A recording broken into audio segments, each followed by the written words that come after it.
réseau Cogeco Média. Vous écoutez Le Québec maintenant.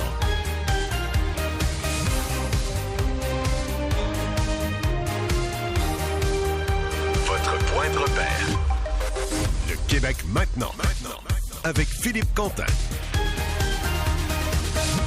À l'émission hier, on a reçu la mairesse de Gatineau pour nous parler de la situation de l'itinérance, des initiatives vraiment intéressantes qui sont mises sur pied là-bas.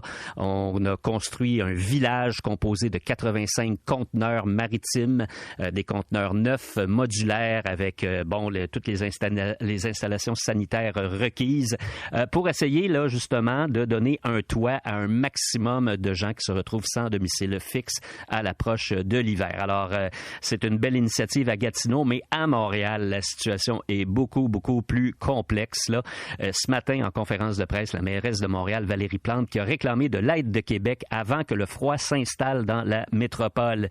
Et le maire de l'arrondissement de Hochelaga-Maisonneuve, où se trouve le campement de la rue Notre-Dame, un campement où il y a de plus en plus d'itinérants qui logent, là, et ça date depuis maintenant plusieurs jours, plusieurs semaines, s'inquiète aussi du nombre de seringues qui sont retrouvées un peu partout sur son territoire. Eh bien, ce maire, il s'appelle Pierre Lessard-Blais. Il est avec nous. Monsieur Lessard-Blais, bonjour. Bonjour, Monsieur Quentin. Monsieur Lessard-Blais, décrivez-nous la situation dans votre arrondissement. Bien, c'est une situation qui est assez difficile. Nous, en fait, pendant la pandémie, là, on a augmenté de façon importante le nombre de places en refuge. Là. On a plus de 20% des places en refuge de tout Montréal sont dans le quartier d'Hochelaga-Maisonneuve, un quartier de seulement 45 000 personnes. Donc, c'est près de 400 places qu'on a et nos organismes communautaires refusent des gens à chaque nuit. À chaque nuit, là, c'est 30 à 60 personnes qui sont refusés dans ces 3 refuges-là. On a à peu près 70 tentes présentement sur la bande Notre-Dame et on a dénombré une centaine de personnes en situation d'itinérance sur tout notre territoire. Là. Donc, c'est difficile et c'est inquiétant avec l'hiver à nos portes. Bon, alors quand des gens ne peuvent être accueillis là, par vos services, vous dites que 30 à 60 personnes doivent rebrousser chemin à chaque nuit. Qu'est-ce qu'ils font, ces personnes-là?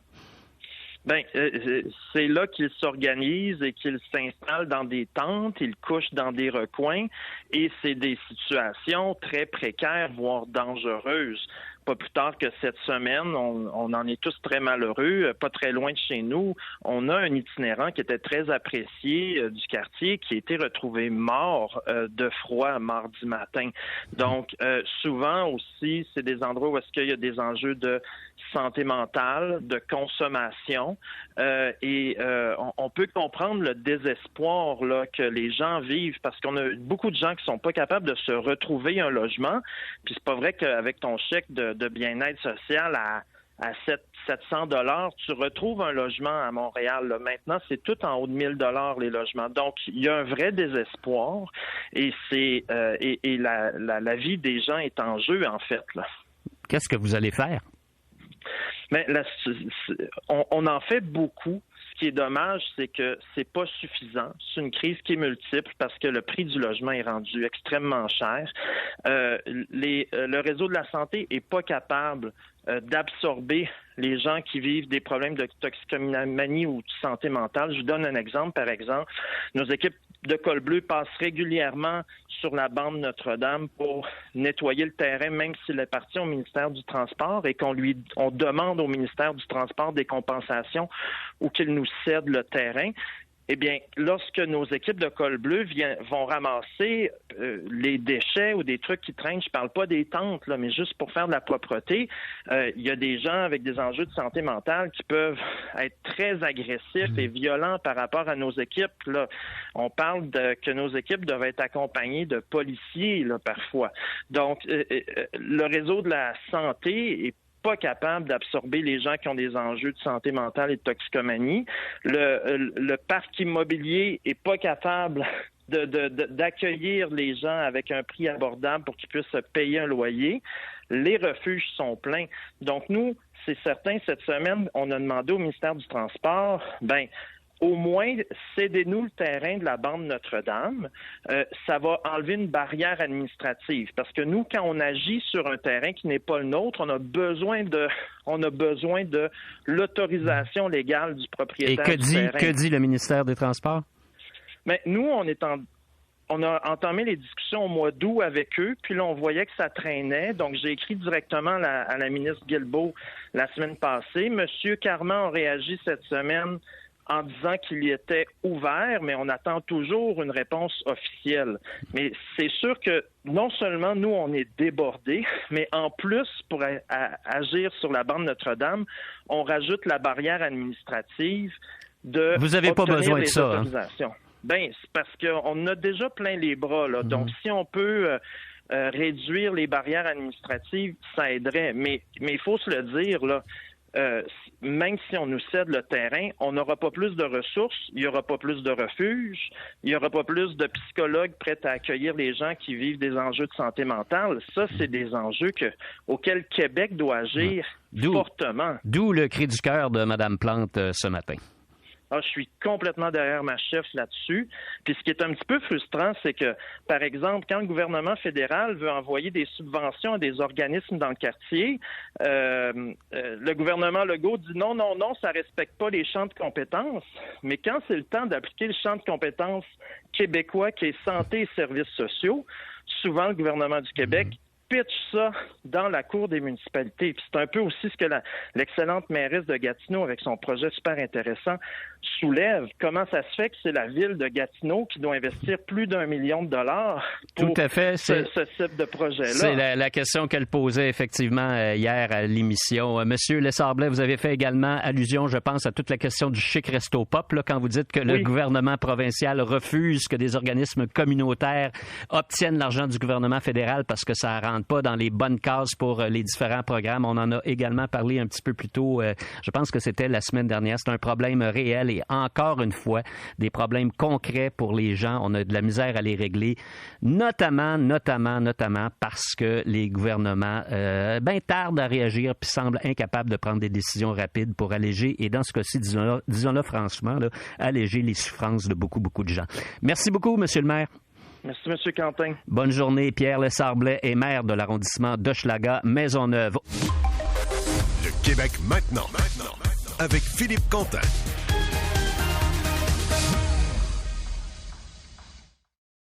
Au réseau Cogeco Média.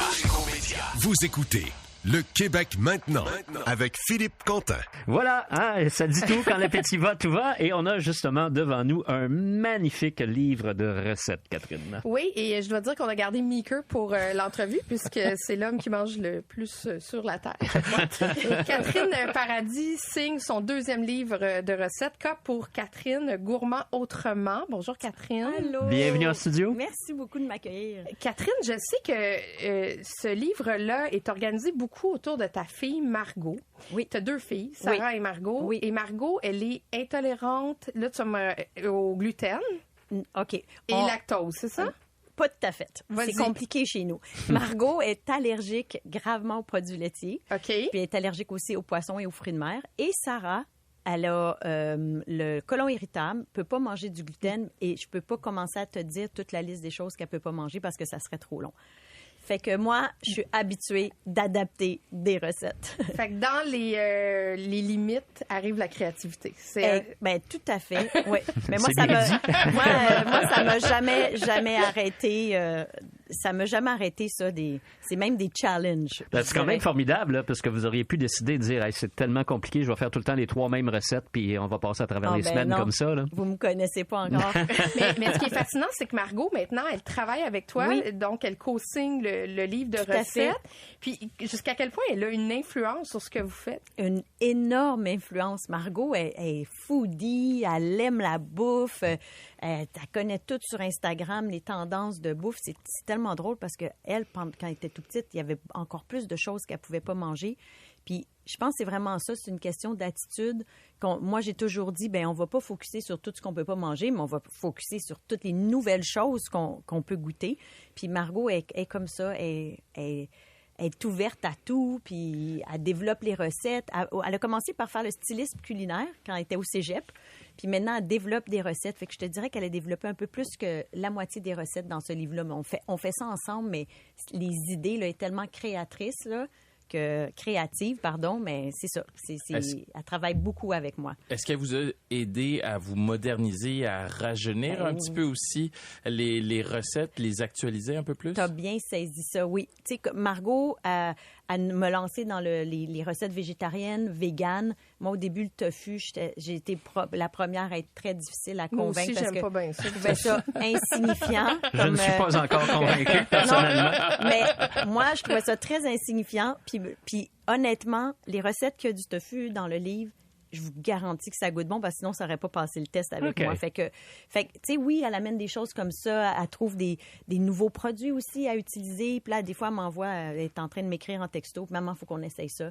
Fait que c'est sûr qu'elle est plus dans les tendances. Fait qu'elle rajeunit la marque K pour Catherine, c'est certain. Puis elle a elle-même parti sa propre marque, Margot Food. Ouais. Je savais pas qu'elle elle a un site web, puis elle a son site à elle maintenant, puis, mais elle travaille encore pour moi. OK, donc pour l'instant, elle n'est pas encore en compétition.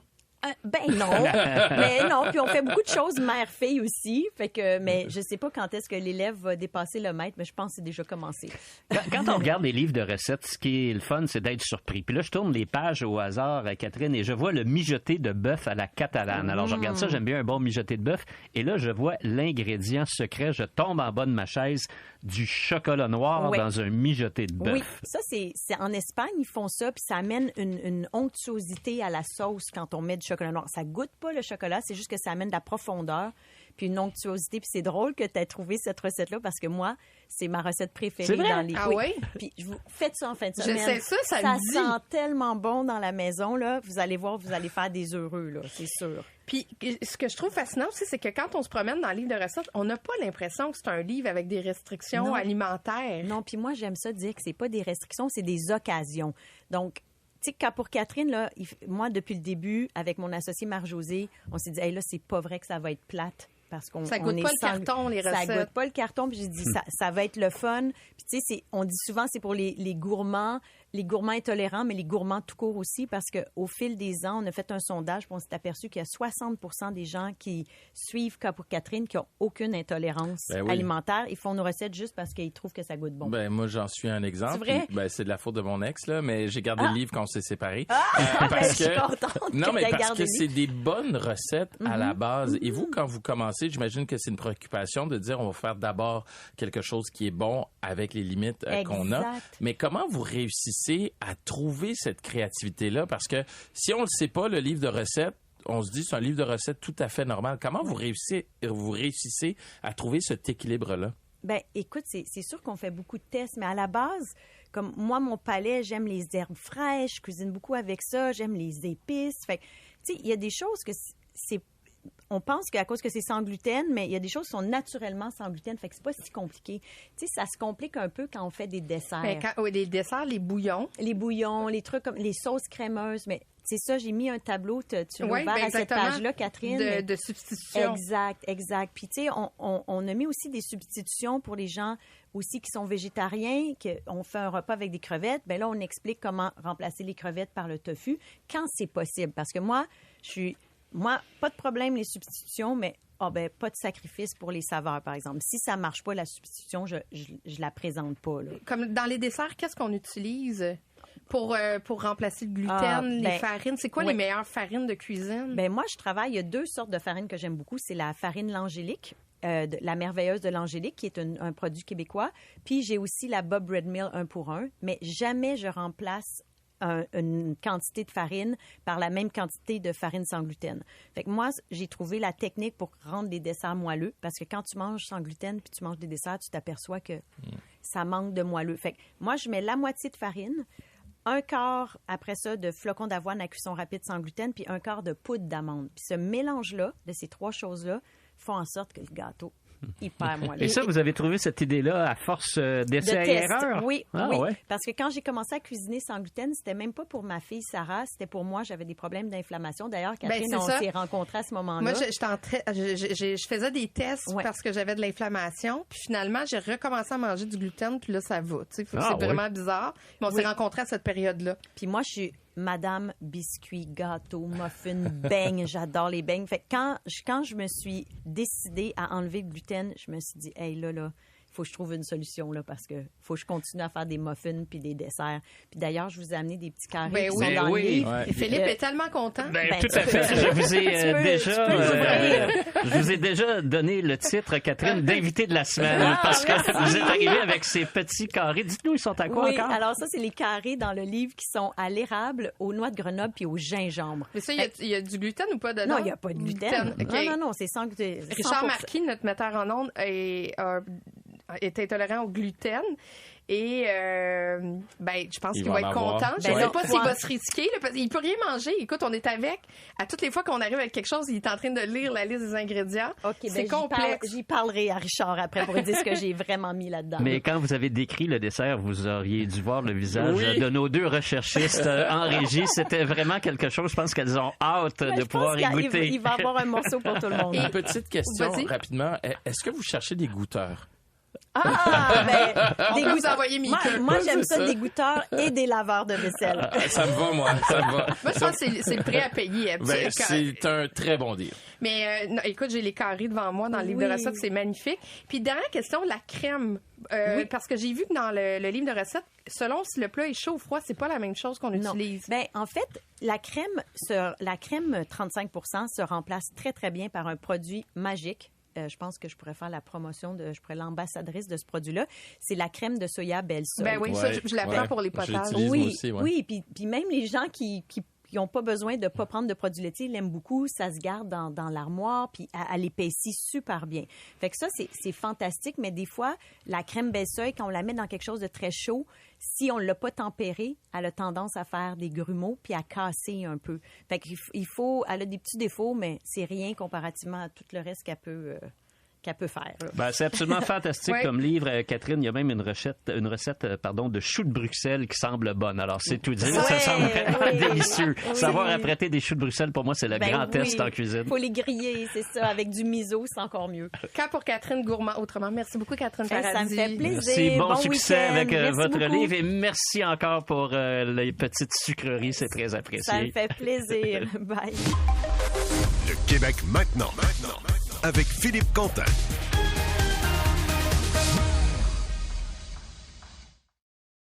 Au réseau Cogeco Média.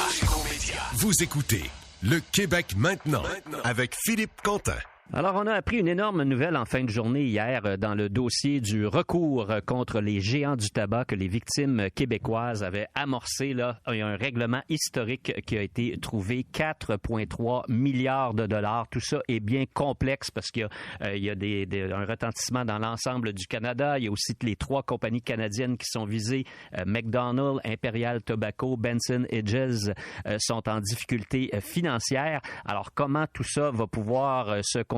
Est-ce que les milliards de dollars promis aux victimes, notamment de cancer du poumon causé par la cigarette, pourront éventuellement toucher des sommes? Eh bien, j'en parle avec un journaliste qui a consacré beaucoup d'efforts dans sa carrière à ce dossier-là. Il a été parmi les premiers, sinon le premier, à sortir des nouvelles exclusives liant l'industrie du tabac aux problèmes médicaux rencontrés par des milliers de Québécois. Il s'agit d'André Noël, qui a longtemps travaillé à la presse, mon ancien collègue. André, bonjour. Bonjour. André, comment tu réagis à cette nouvelle-là?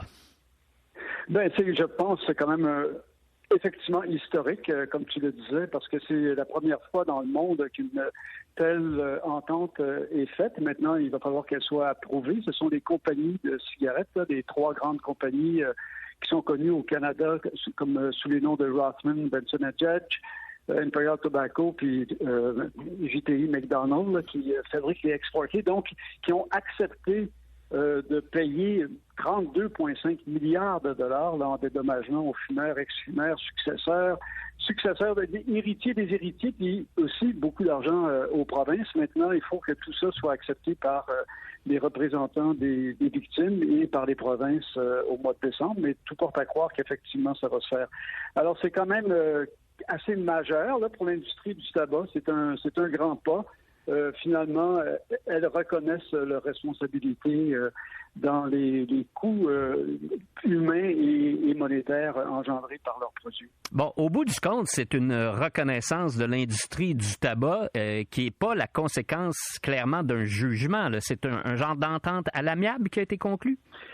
Ben, c'est-à-dire qu'il faut savoir que ça date depuis 1900. Ça a duré 25 ans. Là. C'est des groupes au Québec qui ont déposé un recours collectif pour les victimes dès 1998. Puis elles ont obtenu gain de cause en 2015, si je me souviens bien, et qui avait accordé des dommages à 100 000 fumeurs et ex-fumeurs qui alléguaient que les compagnies savaient depuis les années 1950 que leurs produits étaient toxiques. Les compagnies sont allées en appel. La Cour d'appel a maintenu la décision de 2015 donc en 2019. Ça. Et puis ça, c'est ce qui s'est produit, étant donné que les montants sont astronomiques. Les compagnies se sont placées sous la protection des tribunaux, là, sous la protection de la loi sur les arrangements avec les créanciers. Ils ont fait ça en Ontario plutôt que de le faire au Québec. Alors, en faisant ça, il y a eu tout un processus, là, puis il y a eu un médiateur qui a été nommé entre les compagnies de tabac et les groupes qui revendiquaient donc ce recours collectif, auquel se sont greffés plusieurs autres demandeurs, maintenant appelés des créanciers. Donc, longue négociation à huis clos. Et finalement, ce qu'on apprend hier, c'est que les compagnies ont proposé un plan qui doit être maintenant accepté par les créanciers, c'est-à-dire essentiellement les provinces et les groupes qui revendiquent, qui représentent les victimes. Et ça va se faire au mois de décembre, puis après ça doit être entériné par un tribunal en Ontario. André, ça veut dire que les compagnies de tabac sont encore très riches, là, s'ils ont les moyens de consacrer un dédommagement de cette ampleur-là. Là, on parle de dizaines de milliards de dollars. Oui et non. Premièrement, semble-t-il, je ne connais pas exactement le montant, qu'il y a déjà un montant qui est mis de côté. Mais ça, c'est ça qui est assez ironique, c'est que c'est un coup de massue contre les compagnies de tabac, mais pour qu'elles puissent continuer à verser, par exemple, ça va se faire au cours de plusieurs années, là, ces versements de milliards de dollars-là, pour qu'elles puissent se faire, il faut qu'elles continuent d'être en activité. Alors, c'est un peu ironique parce que d'un côté, on a besoin de leur argent parce que les compagnies, les provinces disent on doit être dédommagés pour tout ce que ça nous a coûté en frais de santé. Puis les gens, surtout les victimes, des dizaines de milliers de personnes qui ont souffert de ça ou leurs parents qui en sont morts, donc ont besoin de cet argent-là. Mais il faut donc que les compagnies restent en vie d'une certaine façon parce que si elles font faillite, ben je veux dire, il y aura plusieurs milliards de dollars qui ne pourront pas qui ne vont pas servir au dédommagement. Donc, c'est assez spécial parce que, donc, d'un côté, oui, on les tient responsables, mais de l'autre côté, elles doivent continuer leurs activités. Sinon, c'est fall-ball pour les dédommagements. Ben voilà. Donc, il faut continuer à vendre des cigarettes pour compenser les gens qui ont été victimes des cigarettes. Bon, mais ça, c'est l'autre affaire. Alors, donc, je pense que ce qu'il va falloir faire, c'est amener les compagnies de cigarettes à trouver d'autres produits du tabac, en fait, qui existent déjà, puis elles sont déjà engagées là-dedans, qui sont infiniment moins dommageables. Donc, bon, il y a un débat sur la question du vapotage, mais moi, pour avoir creusé ce dossier-là, le vapotage est infiniment moins toxique que le tabac. Alors, ce qui est toxique dans la cigarette, c'est le goudron qu'on inhale. C'est ça, plus tous les produits chimiques. Le vapotage, comme tel, il n'y a pas vraiment de produits toxiques. Ce que ça donne, c'est de la nicotine, mais au plan pulmonaire et au plan cardiaque, il n'y a pas de preuve irréfutable comme quoi ça cause des maladies. Il n'y a aucun cas qui est vraiment documenté. Si on regarde au Canada, depuis le vapotage, on parle de probablement 18 décès versus 35 000 morts dus à la cigarette chaque année. Alors, c'est infiniment moins dangereux. Donc, probablement qu'il faut croire, il faut espérer que les autorités amènent l'industrie du tabac à finalement probablement se financer par le vapotage. Ça ne veut pas dire qu'il faut faire la promotion du vapotage, mais il faut très certainement expliquer que c'est infiniment moins dommageable que la fumée de cigarette. André, concrètement, là, pour des gens qui ont eu un cancer et qui sont morts du cancer, pour leurs héritiers, pour leurs ayants droit, il pourrait y avoir des montants de compensation très importants qui seraient versés à la suite de cette entente-là. Oui, exactement. Alors pour on parle de 3 maladies, cancer du poumon, cancer de la gorge et emphysème. Pour les 2 cas de cancer, les montants peuvent aller au Québec, hein, parce que c'est surtout d'ailleurs au Québec que les dédommagements vont se faire, parce que c'est au Québec que la lutte a été menée. La lutte a été menée, je fais une petite parenthèse, a été menée parce que c'est ici que se trouvaient les 3 compagnies de cigarettes. Et donc, ça va être jusqu'à 100 000 $ pour les 2 cancers, et je crois que c'est un peu moins là, pour emphysème. Bon, on parle de 30 000 $ pour l'emphysème. Oui, voilà. Alors donc, ça c'est le maximum. Maintenant, il y a toutes sortes de clauses. C'est après, je pense après 2008, comme les gens, effectivement, après 2008, étaient au courant que normalement, les individus pouvaient être au courant que c'était dangereux s'ils commençaient à fumer.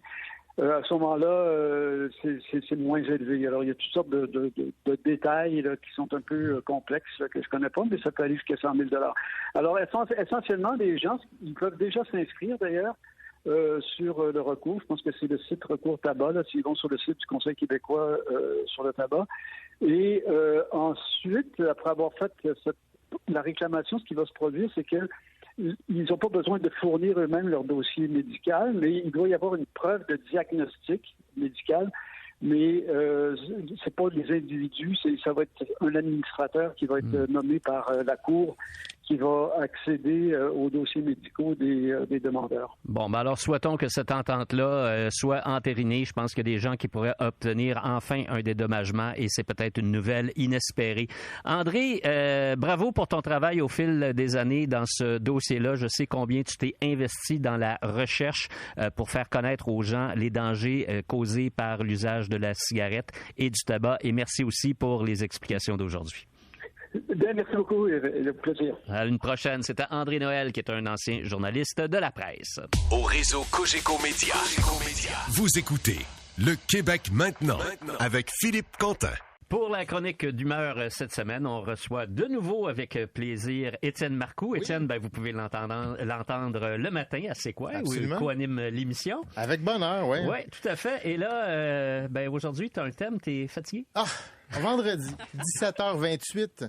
Je regarde l'actualité et l'ambiance et je pense que les Québécoises et les Québécois, on est fatigués. On est épuisés. Prenez les codes d'écoute de la télévision présentement. La semaine, l'émission la plus populaire, c'est Stat. La force de Stat, c'est pas l'écriture, c'est pas le jeu des comédiens. Oh non. C'est l'heure de diffusion. 7h. 7h30, on ferme la shop, zip zap zoup, on est fatigué. La fin de semaine, le numéro 1, c'est Chanteur masqué. Pendant découverte, mais on est épuisé. Dites-moi pas que les océans se réchauffent. Le peu d'énergie qui me reste, je vais le mettre à trouver c'est qui la banane bionique. C'est le gars de Bouscotte. Parfait. Dodo. That's it. Hier, j'étais au Centre Bell pour le match des Canadiens. Pas d'ambiance. Les gens étaient fatigués. À la fin, la partie... Canadiens aussi. Tout le monde, ouais. À la fin de la partie, c'était 2-1. Les Canadiens ont retiré le gardien. Excitant au bout. Mais je me disais, scorez-en 2 ou pas pantoute. Parce qu'une prolongation, ça va être long, là. Ça finit trop tard. Non, mais savez-vous c'est quoi le problème des Canadiens sur le power play? C'est le power. Ils sont fatigués, eux autres aussi. Mettez la game à 6h, t'arrives chez toi à 8h20, t'écoutes Stat, dodo. C'est-tu bon, ça? Moi, je suis d'accord avec ça. Ouais. Les nouvelles, c'est épuisant. On apprenait cette semaine que Nordvolt coupait 300 postes en Suède. Ça faisait partie des 1600 coupés dans la nouvelle rapportée en septembre. C'est une nouvelle, mais ils ont fait 2 nouvelles. Rassemblez-moi tout ça dans un beau dossier qu'on va lire une fois, s'il vous plaît. Là, il annonce 18 mois de retard sur la construction, qu'un expert dit qu'elle verra jamais le jour. Ils ont reçu 7 milliards d'aides. Ils vont déverser dans le fleuve. Faites un dossier, pas 16 petits. On n'a pas le temps. On veut aller aux pommes. Les pommes, une activité de gens fatigués, ça. Hey, imaginez, là. C'est pour ça que ça marche, là. Pour de vrai, là. Tu remplis ton sac de pommes. Moi, là, dans vie, remplir un sac de pommes, ça me prend 7 minutes. 4 minutes si on tolère les poquets. Et on se donne une journée. pour le faire en équipe. C'est parfait, ça. Puis on y va tout, hein. On marche lentement avec le sac, goûte la pomme, jette la pomme, flatte la chèvre, mange une pomme, lave-toi pas les mains, trop fatigué. On retourne à la maison, on regarde le chanteur masqué, dodo. C'est ça, c'est le bonheur, ça. François Legault, il est fatigué. Je le regardais l'autre fois, là, en France, avec Macron, là. Toi, tu disais quelque chose à matin, moi te le dire, toi, le vous, là. Puis tout ça, là. Ben non. Il est épuisé, Frankie, là. Justin Trudeau, il est le visage de la fatigue. Il est à la fatigue ce que Youpi est aux Canadiens, une représentation disproportionnée. Il cogne des clous de son propre cercueil. Les gens sont à bout à l'international. La campagne présidentielle aux États-Unis, que c'est énergivore, ça, là. Personne va convaincre personne, c'est fini. Trump est rendu à danser pendant 40 minutes pendant ses rassemblements. 40 minutes, je le regardais puis je me disais, coudon, il y a bien du jus, lui. Danser 40 minutes, il mettait les tunes au complet. Je ne savais même pas que ça existait encore, des tunes au complet, moi. Scroll, Donald, scroll! Elon Musk, qui s'implique dans des rassemblements pro-Trump, il m'épuise. Il y a la compagnie Tesla, il y a des fusées, puis il met du temps là-dessus. Moi, j'ai le ménage du garage à faire cet automne, fait que je vais pas m'impliquer sur le CA de l'école des enfants. Il les trouve où, les minutes? Il les trouve où? Reviens sur Terre, puis sur Terre, on est épuisés. Je suis tellement tanné qu'il fasse beau. En fin de semaine, gros soleil, agréable. Faites le plein de vitamine D. Pourquoi? Ils en vendent en pot. Hey, je te file tellement. On peut-tu avoir du gris puis du fret? T'es obligé de rester en dedans puis dormir. Les enfants, ça console, là. Les deux yeux sur l'iPad, là. Le bonheur, là. Mais on veut aller au port. Oh non! On est dessus, là. Le matin, quand je me lève, je regarde ce que je peux annuler. C'est la première chose que je fais. Le soir, quand je me couche, je m'endors pas, je suis trop fatigué. Il faut passer en mode solution. Là, plus de nouvelles, plus de petites nouvelles, que des grosses, OK? Au hockey, on passe à 2 périodes. La 3e, facultative. Si c'est le fun, on reste. Sinon, on y va. Les spectacles, on tient ça à 1h15. Puis mettre la première partie après. Si j'ai rien demain, je vais rester. Les devoirs des enfants, on arrête ça là. Je suis ni professeur, ni patient. C'est rendu que c'est moi qui demande congé de devoir à mon gars de 6 ans. On va tous aux pommes ensemble. C'est vrai qu'il y en a beaucoup. Oui. On s'enlève une bûche parce que 9 millions de Québécois à bout, ça peut juste mal virer. Fait qu'on part chacun chez nous, on se repose, puis on se retrouve au temps des fêtes pour aller chialer sur le bye-bye. OK? Bravo, Étienne. Super bon, très, très drôle.